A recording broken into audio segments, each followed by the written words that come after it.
So here we have the Volkswagen Polo SE on a 68 plate. I'm going to start off by showing you around the outside of the car, and then we'll hop in and run through some controls on the inside. But from the outside you can see it's a 5-door car with alloy wheels. Let's start off inside the boot and then work our way around the rest of the car from there. So as we approach the back of the car, you can see we have plenty of boot space, along with that 60/40 split folding rear seat, and then underneath this tray section a full-size spare wheel. Okay, so we're just going to work our way back round to the front of the car, and then we'll hop in and run through some controls on the inside. But now that we've done a full circle of it, you can see it's in excellent condition the whole way round.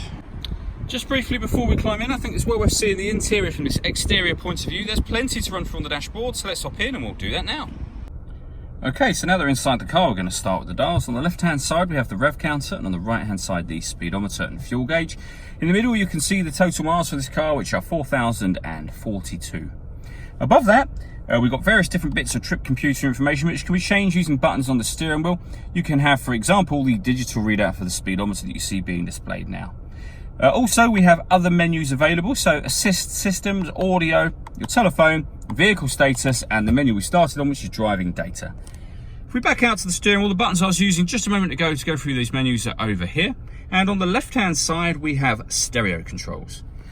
Over in the center is the touchscreen stereo itself.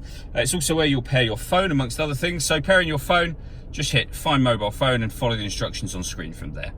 When it comes to the radio, we have DAB, FM and AM, as you can see. And if you want to listen to your own music, you can do. There's plenty of ways to do that. We have the CD player, SD memory card slot, 2 USB inputs and Bluetooth audio as well. So I say, plenty of ways to listen to your music. Working our way down from there, we have the air conditioning. So you can set the temperature, fan speed, direction of the air. When you're happy with those settings, that's the button that turns the air conditioning on. It's on at the moment, so off, back on again. This button will recirculate the air that's in the car. That's a great way of heating it up or cooling it down quickly, depending on the temperature that you set over on this dial here. And that one will turn on the rear heated screen. Underneath that, we have the 2 USB inputs, a 5-speed manual gearbox, and this button just here turns off the stop and start. So this car is designed to cut out when it's stationary to save you fuel. You can hit that button to turn that system off. All that leaves me to say is thank you for taking the time to watch this video. If you'd like to come and see the car in person and have a test drive, please feel free to call any of our MJA sites. We'd love to hear from you soon.